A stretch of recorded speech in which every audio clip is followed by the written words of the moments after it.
Le 16 mai 2024, sa béatitude le cardinal Pier Battista Pizzaballa, patriarche de Jérusalem des Latins, est entré à Gaza Nord et a pu rejoindre la paroisse de la Sainte Famille.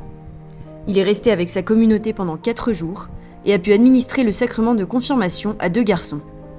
Il a écouté les histoires de chacun, vu leurs larmes.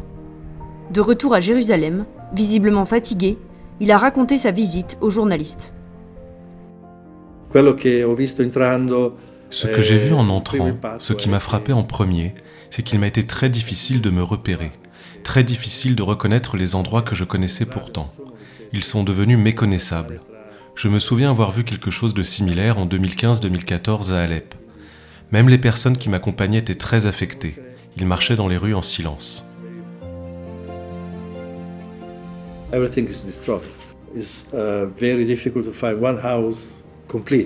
Tout est détruit. Il est quasiment impossible de trouver une seule maison intacte. Même ceux qui vivent dans des maisons, ici et là, ont certains toits, mais survivent dans des conditions très précaires. Toute la situation est désolante, et même affligeante. J'y suis resté presque 4 jours. Je voulais être avec eux. Je voulais être avec eux et je l'ai fait. J'ai rencontré toutes les familles, ce qui était facile, car elles vivent toutes au même endroit. Bien entendu, j'ai également visité la paroisse orthodoxe. L'évêque et le prêtre de la paroisse m'ont bien accueilli. C'était bon d'être ensemble, unis. J'ai essayé de les écouter tous, un par un, ne serait-ce que pour me rendre présent à chacun d'entre eux. On entendait sans cesse des échanges de tirs, des explosions, parfois proches, parfois plus lointaines, mais continuellement. Les combats continuent, et cette situation crée des traumatismes importants chez les gens que nous devrions traiter sérieusement. Such a situation is not that simple because the traumatic impact on the population is enormous.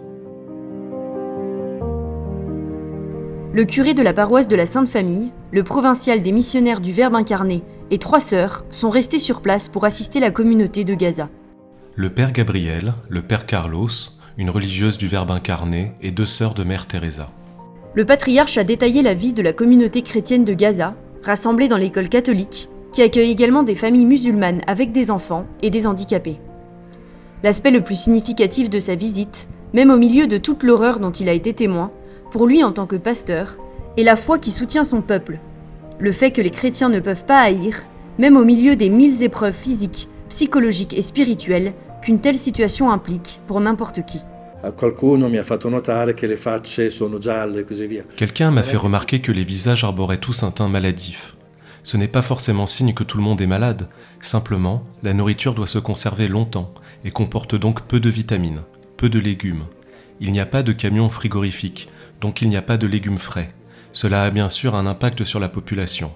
Pourtant, je n'ai pas entendu un mot de ressentiment, pas un mot de rancœur, et c'est aussi le signe que la communauté a réussi à bien vivre, comme on peut bien vivre cette terrible période. J'ai été frappé, tout d'abord, par le désir de voir la guerre se terminer, puis aussi par ce que disent les jeunes, les vieux, non pas de manière coordonnée, mais plutôt de façon spontanée, qu'ils n'avaient pas la violence dans le sang, qu'ils ne pouvaient pas la comprendre. Leurs mots m'ont beaucoup touché. Non riusciamo a capire tutto questo. Questo mi è piaciuto molto. Que dire d'autre, sinon d'envoyer un message clair aux décideurs. Fini les massacres. La guerre doit cesser et des voies doivent être ouvertes pour diverses mesures d'aide afin d'éviter une crise humanitaire imminente. Ce cauchemar doit prendre fin rapidement.